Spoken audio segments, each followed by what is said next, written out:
E eu gostaria de poder fazer isso também, pena que não tem não. Ô, meus queridos, falamos o que de onda? Onda transporta só energia, né? Matéria, não. Logo, a onda do surfista não é onda. Nome?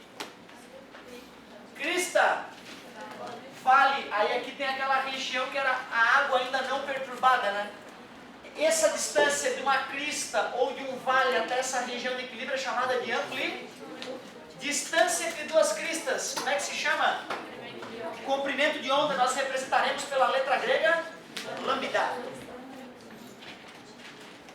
Te contei quem é esse cara aqui? É a frente de onda. Fiz esse comentário? Sim. Falei sobre o período e a frequência? Não. Não. Então olha só. Primeira coisa importante que às vezes o vestibular cobra da gente, que o aluno tem esse bom senso. Primeira coisa importante.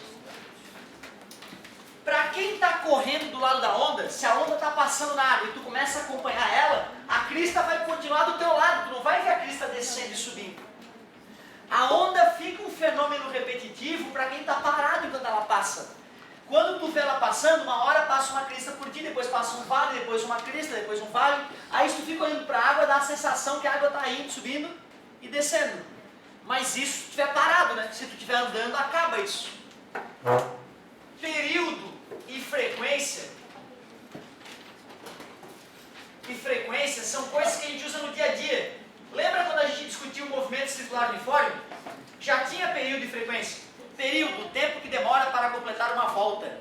Frequência, o número de voltas efetuadas em uma unidade de tempo.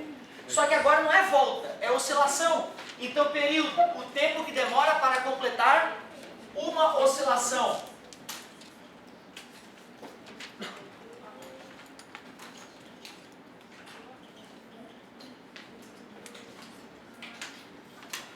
O tempo para completar uma oscilação. Frequência, o número de oscilações efetuadas em uma unidade de tempo.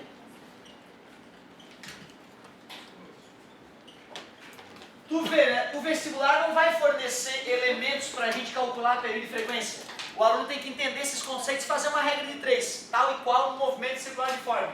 O vestibular traz a ideia de que um é o inverso do outro. Ora desse jeito, ora desse outro jeito. Já vi o vestibular apresentar isso através do produto igual a 1. Tudo isso diz a mesma coisa.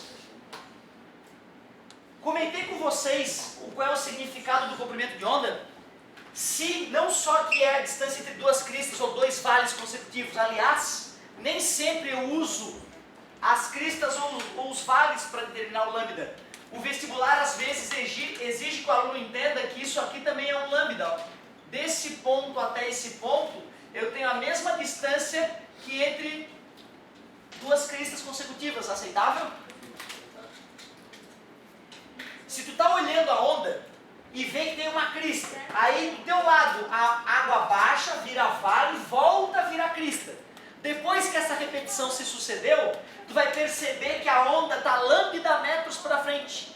Se o comprimento de onda for 2 metros, cada vez que a água desce e sobe, a onda avança 2 metros. Se o lambda fosse 10 metros, a cada subir e descer da água, a onda avançaria 10 metros.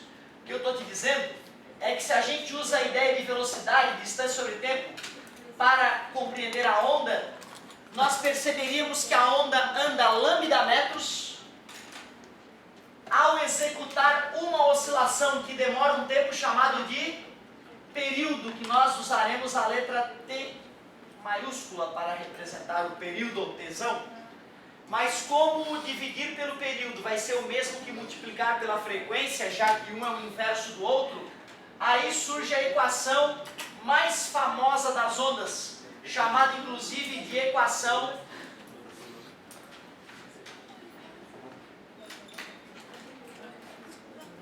fundamental das ondas. A galera fala um monte de bobagem sobre essa fórmula para poder decorá-la, né? Várias decoremas curiosas aí. Já vi amigo falando, vamos lamber feridas, coisa né, nojenta, vamos lamber facas.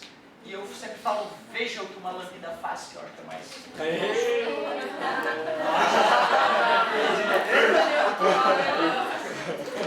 Uma lambida bem dada faz diferença. Sim, eu fiz uma piada sexual. E aí eles prestaram atenção, olha aí, curioso.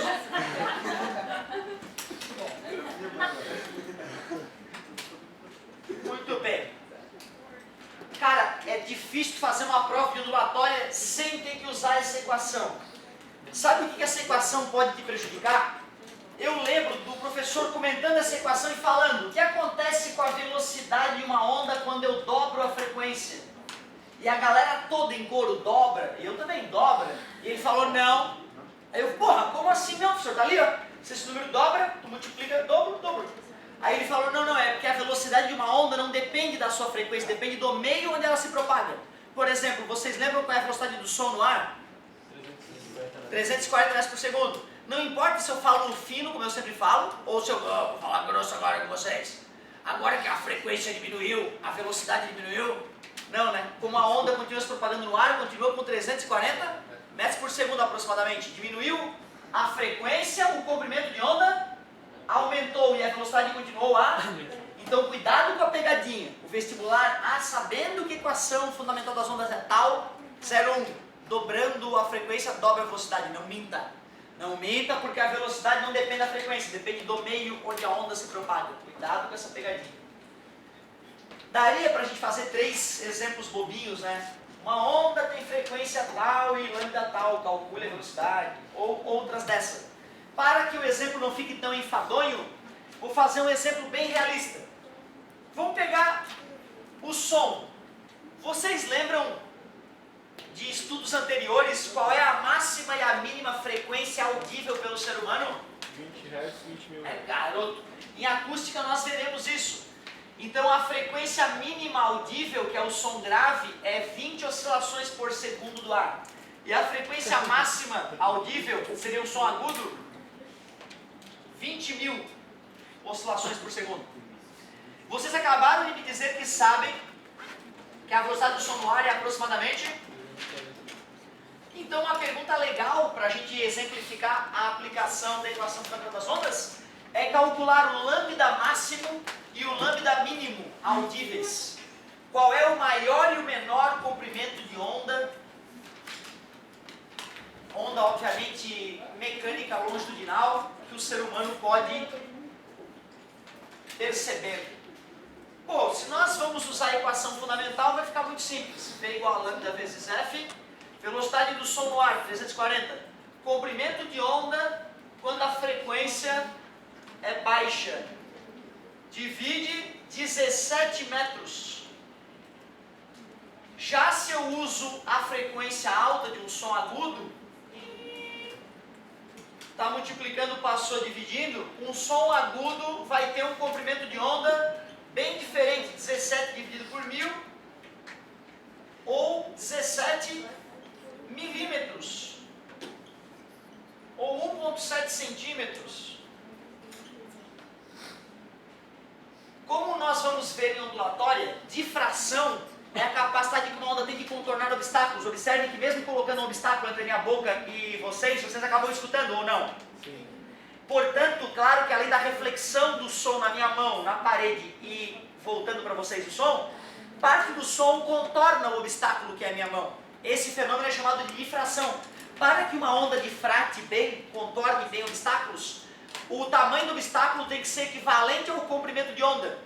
Portanto, sons graves contornam melhor obstáculos grandes do que sons agudos, que só vão conseguir contornar obstáculos menores. Tu vê, né? Tu botar uma caixa de som que gera sons graves mais afastado do público, atrás de uma parede ou de pilastras, não vai ter problema.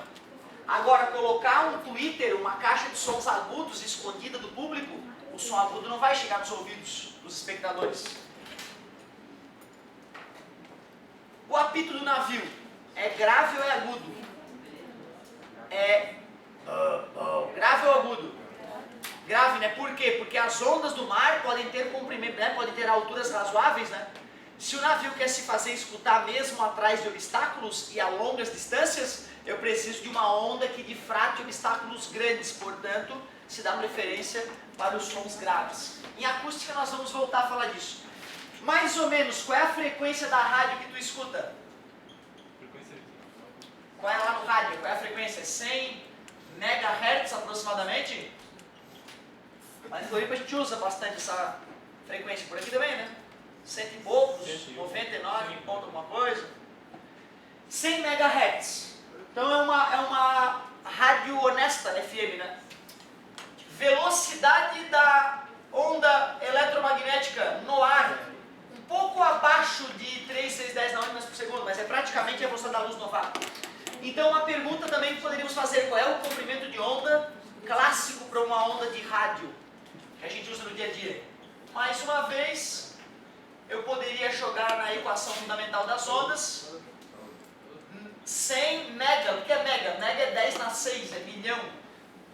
Está multiplicando, passou, dividindo, 3 vezes 10 na 8, dividido por 10 na 8, olha, podem ter certeza que se a antena do rádio tiver entre 1,5 m e 3 metros, vai captar muito melhor os sinais do que antenas minúsculas ou antenas grandes. Porque aí ela vai entrar em ressonância com a onda, né? Foi assim que o gurizada estudante do MIT, né? Ao pegar uma foto do módulo lunar, viu a foto do módulo lunar no jornal, no fundo da foto tinha um carro, eles pegaram o tamanho do carro, por geometria descobriram o tamanho da antena que a NASA ia usar no módulo lunar. Com isso, perceberam qual era a frequência que eles iam usar e fizeram um radiotransmissor para ficar escutando a conversa da NASA com a galera do módulo lunar. Eram os estudantes de engenharia do MIT. Tu imagina os russos, os engenheiros russos. O astronauta americano peidava, os russos riam, provavelmente. Mais um, soltaram mais um. Porque aí o cara, tem gente que diz que o homem não foi à Lua, né, cara? Isso é assustador. Eu fico me perguntando, o cara que tem essa teoria da conspiração que diz que o homem não foi à Lua, o que ele diz a respeito do Jeep que está lá na Lua? Tu pega um telescópio, uma foto de telescópio, meu Deus, tem um Jeep na Lua. Ele acha que é holografia aquilo? Ele já estava engraçado, tem até a marca do Jeep que passou na Lua. Que merda é aquela? Aquilo é um delírio coletivo? Que loucura, né, cara? A NASA levou um Jeep, o Rover, né? O Rover, a NASA levou um Jeep, cara, para andar na Lua, de tamanha distância que ela, né, que passeou por lá. Eles trouxeram mais de 300 quilos de rocha lunar, que foi dividida em várias partes, que está até hoje em estudo pelo mundo afora. Como é que tu pega uma rocha que é absolutamente extraterrena, né, porque vem da Lua, não está na Terra, extraterrena, nada na Terra parece com aquilo. Aí tu pega aquela rocha, divide para os caras mais foda em geologia no mundo, manda eles estudar, e o cara não vai perceber que tu está enganando ele, né, cara? Como assim, né, cara? Como é que tu engana tantas pessoas geniais ao mesmo tempo, né? Isso só estou te mostrando, porque se um dia te perguntarem, para ter argumento também, né? Outra, tem cara que eu já vi dizer, não acredito, professor, mas o professor de geografia me disse que não, ele não acredita também, eu não acredito. Eu pergunto, cara, como é que é a tua TV na tua casa? É Sky? Eu penso, querido, a tua antena aponta para o céu? É, para o céu. E o que tem lá no céu, cara? Da onde que vem essa porra dessa imagem, bicho, desse sinal? Para ele entender, né, que tem que ter um satélite parado, tem que ter uma coisa flutuante no meio do espaço parada, cara, em relação à antena dele, né, para que aquilo aconteça. E isso é só um indicativo do poder de tecnologia que nós temos hoje, né? Porque eu confesso pro leigo, tu fala pro cara que pegou o foguete, botou fogo e foi pra Lua, isso é uma coisa doentia mesmo, eu confesso. Mas quando tu entende um pouco mais de física, tu vê que é óbvio que sim. Óbvio que sim. Certo, meus queridos? Fiquem tranquilos. Existem outras teorias bizarras aí, mas essa não precisa ter dificuldade de entender. Aliás, usa AM ou FM para se comunicar com o cara que foi pra Lua. Aí, legal, aproveitando a nossa discussão, isso vai ser discutido posteriormente em mais detalhe, tá? Mas já que estamos falando de ondas, deixa eu fazer um comentário interessante.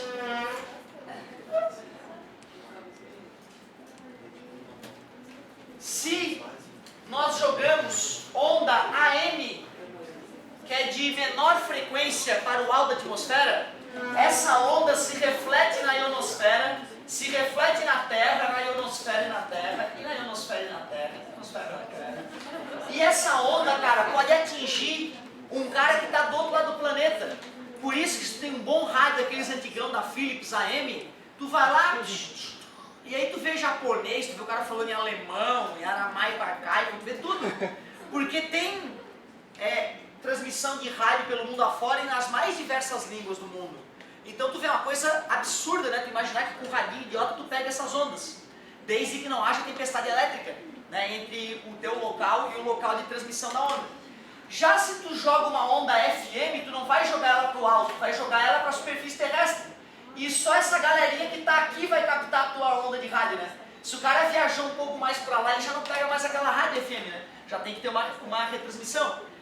Portanto, se o cara está fora da atmosfera terrestre, certo? Você está lá na Estação Espacial Internacional e eu quero me comunicar com ele, eu tenho que usar onda FM, né? De alta frequência que atravessa a atmosfera, certo? Mas aí o satélite que faz o papel de restringir. Pois é, né? Vamos ter anteninhas aqui, né? E aí ele vai emitir de novo a anteninha embaixo que pega. E satélites, nós vamos ter que ter satélites orbitando a Terra para que não tenha momento nenhum, né? Enquanto o cara está orbitando, né? A NASA está aqui, ó, a NASA. Aí quando esse cara estiver aqui, como é que ele vai falar diretamente com a NASA, né? Então ele fala com um satélite que fala com outro satélite que fala com a NASA. É bem isso mesmo. Essa é a ideia de tu fazer vários satélites em torno da Terra, né? Para telecomunicação. Para tu não ficar na sombra, certo? Pô, olha que legal. Ondas eletromagnéticas de alta frequência conseguem atravessar a atmosfera, de baixa frequência não. Por isso que ondas AM têm tanto alcance. E ondas FM é que devem ser usadas para falar com pessoas que estão fora da atmosfera. Tranquilo? Por outro lado, lembra do Sol? O Sol, cara, ele emite uma porrada de radiação, né? Inclusive ultra, que tem frequência maior que o infra. Quando a luz solar atinge a atmosfera terrestre, a principal radiação que atravessa é a ultravioleta de alta, assim como FM tem maior frequência que a M. Cara, na verdade, sim, seria legal a gente poder falar de outros detalhes também, né? Que não é só a frequência. Porque tu vê, a frequência das ondas ultravioleta é maior que a onda FM. Porque primeiro tem as ondas de rádio, depois tem as micro-ondas, e depois o infravermelho, e depois a luz. E só depois o ultravioleta. Então, como explicar que as ondas infravermelho, apesar de ter frequência maior que o FM, consegue atingir a atmosfera, mas fica preso, né, e volta para a Terra? Estou falando do infravermelho. Então, tu vê, né, não é só a frequência, né? O vestibular só cobra essa noção de frequência. O vestibular cobra do aluno. Por que a onda AM reflete na atmosfera, na ionosfera, na parte alta da atmosfera, e a FM não? Se o aluno justificar que a FM tem frequência maior e a AM frequência menor, vai passar. Embora não seja a explicação mais honesta.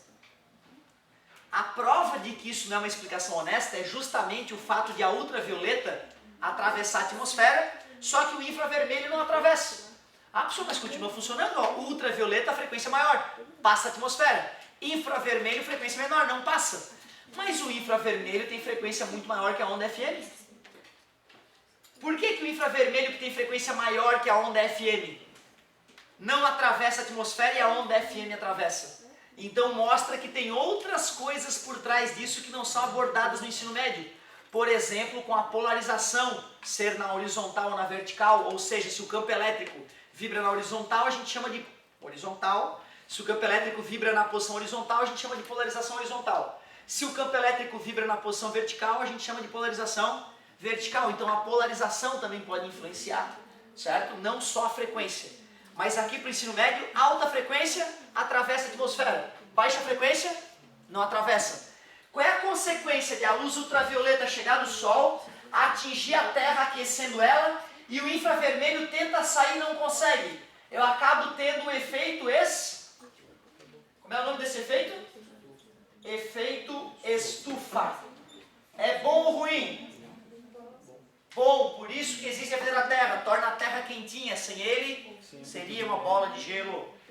Porém, há indícios de que gases de efeito estufa demasiados, como metano, como gás carbônico, monóxido de dióxido de carbono, são gases que estão fazendo com que muita radiação infravermelha seja aprisionada na Terra, aumentando localmente a temperatura do planeta, o que se convencionou chamar de aquecimento global, embora nitidamente ele não seja global, e sim localizado nas selvas de pedra. Ai, que delícia viver na selva de pedra. Meus queridos, eu não me importava, eu te confesso que até pouco tempo eu não me importava, eu gostava de estar no centro cultural, de teatro à minha disposição, bares e bons restaurantes. Hoje eu não vejo a hora de voltar pro meio do mato, cara. Meu Deus, cara, na selva de pedra tu acorda com um barulho, e no mato tu acorda com os passarinhos, cara. Às vezes eu fico com vontade de tirar uns passarinhos que estão perto de casa, que eles fazem muito barulho. Então é diferente de tu querer jogar uma bomba na construção do prédio vizinho, essas coisas, sabe? Né? É diferente, o clima é diferente. Mas eu confesso, quando a gente é jovem, o negócio é balada, é agito cultural e tem que ir mesmo pra selva de pedra. Depois tu reflete se tu quer continuar morando lá ou não. Eu particularmente não quero. Eu quero ir para o meio do mato. Meus queridos, falamos um pouquinho de ondas e paramos para discutir, né, o fato de a atmosfera ser opaca ou transparente à radiação. Vimos que alta frequência atravessa a atmosfera, baixa frequência não atravessa. E aí entendemos um pouquinho mais sobre AM e FM e sobre ultravioleta e infravermelho. Outra coisa importante para as ondas é a classificação quanto à vibração. Classificação.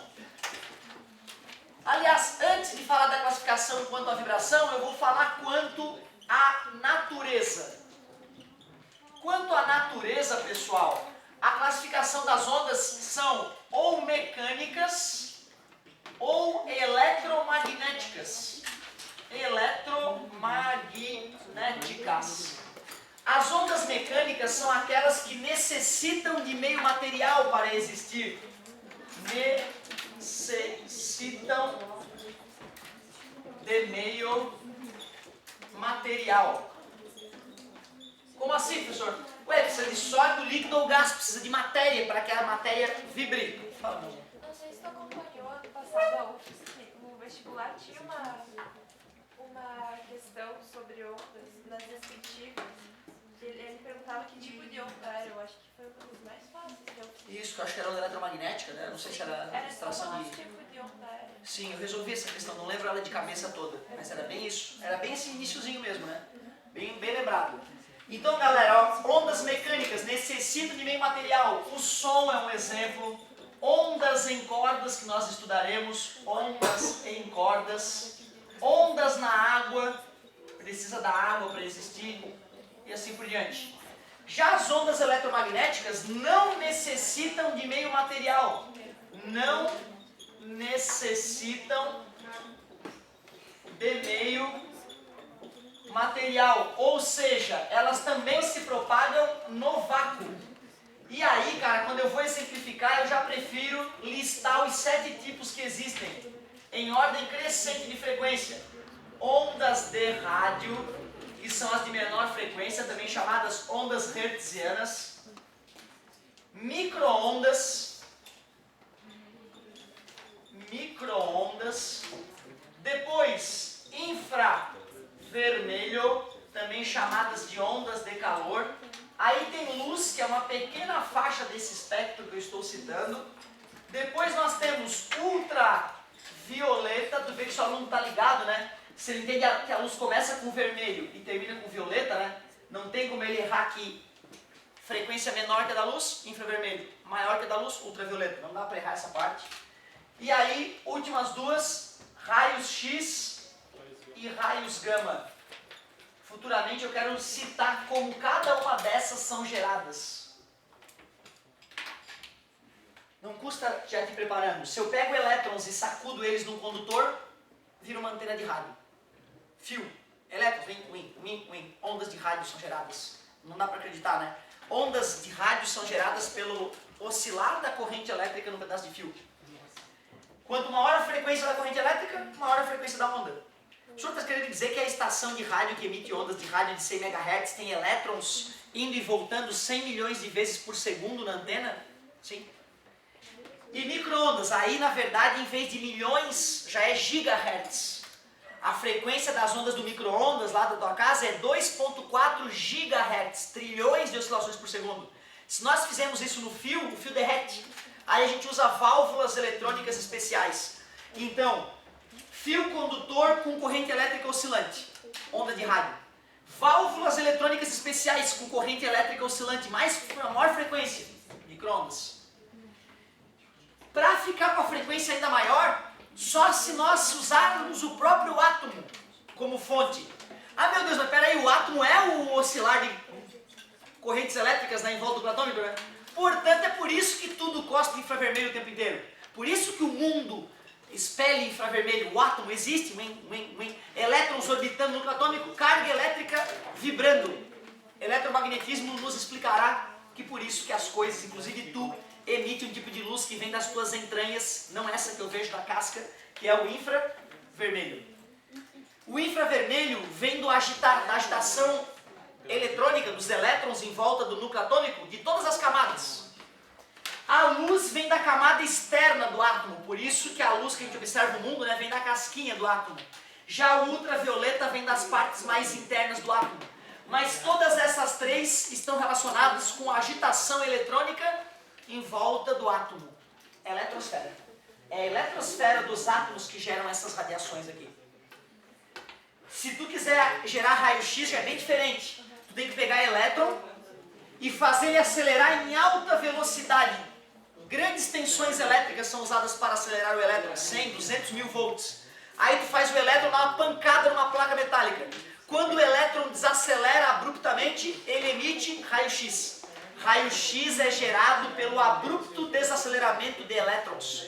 Elétrons desaceleram abruptamente. Desaceleração. O que é isso? Em português esse que eu usei.